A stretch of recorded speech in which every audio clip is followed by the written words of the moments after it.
Hey everybody, Pure Marquette 1223 here with a lantern video, one of my first in a little bit, and it's gonna be on my first bell bottom.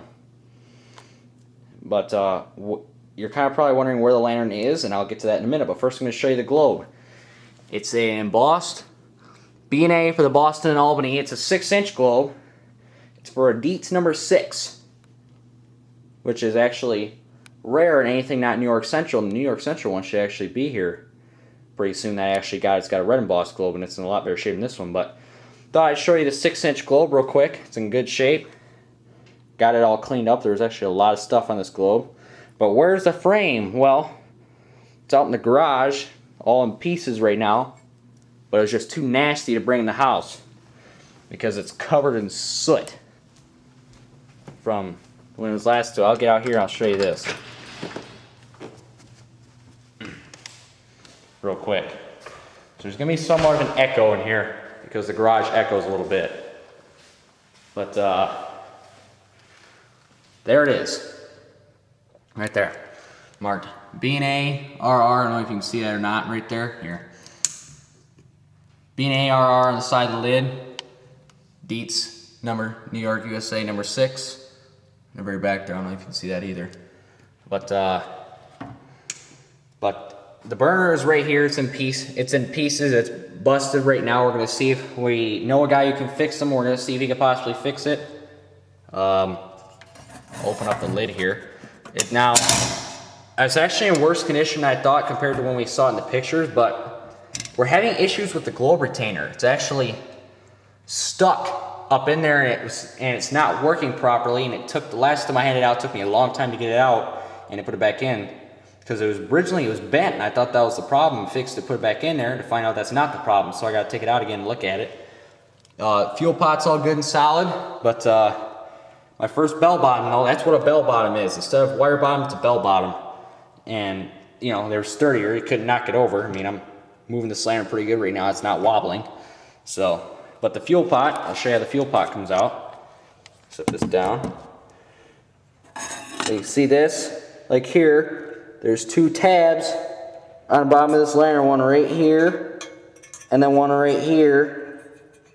I don't know if you can see that either, but one right there, and one right there. And then you take and you pinch those together and pull, and then the fuel pot comes out.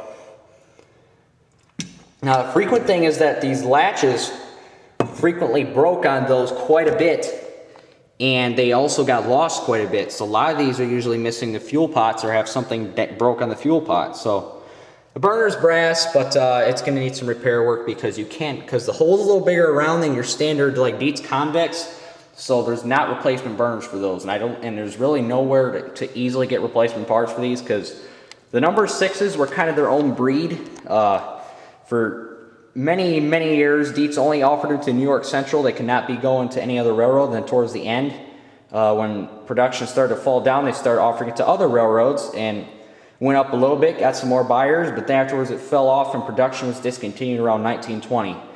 Most of them have this round top like this older style, sort of similar to the Vulcan to the Vulcan, but some of them actually have a flat top.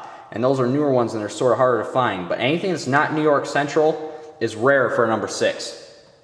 And I'm also going to come downstairs go downstairs here and show you something real quick about the lantern collection as well.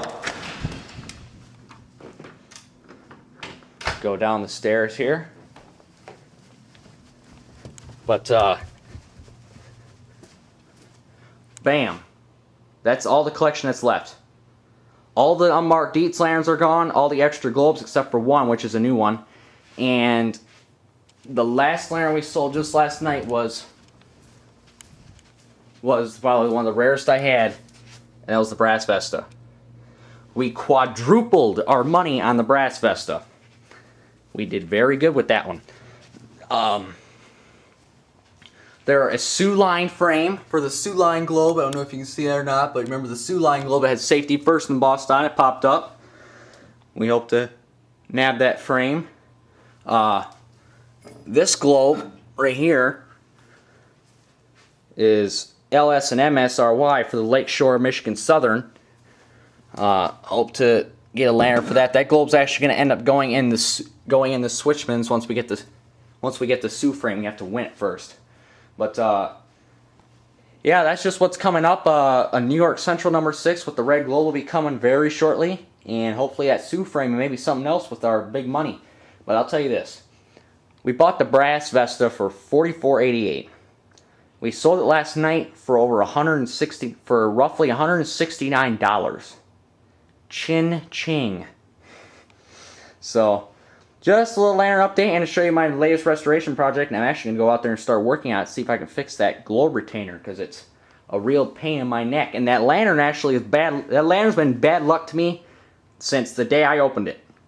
Because I tried opening the package up, and then the scissors slipped from the package and actually skinned me a little bit. That was a real mess. Very bloody, very nasty.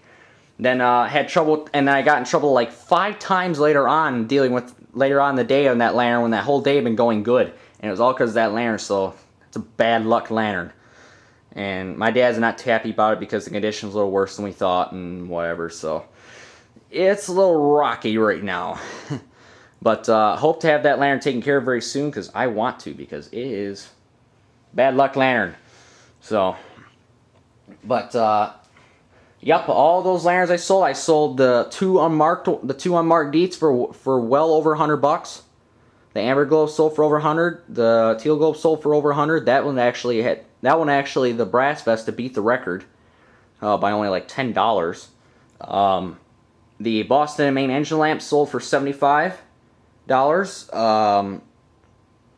Sold a couple. The red SPCO lantern with the cracked globe surprised us. It sold for some money. The cracked NYC and STL globe surprised us too. It sold for around $70, but then a lantern popped up and sold for over with the same exact globe, not cracked, at like lantern, and it sold for over $200. So, but anyway, just a little lantern update, and hope to show that finished Boston and Albany very soon.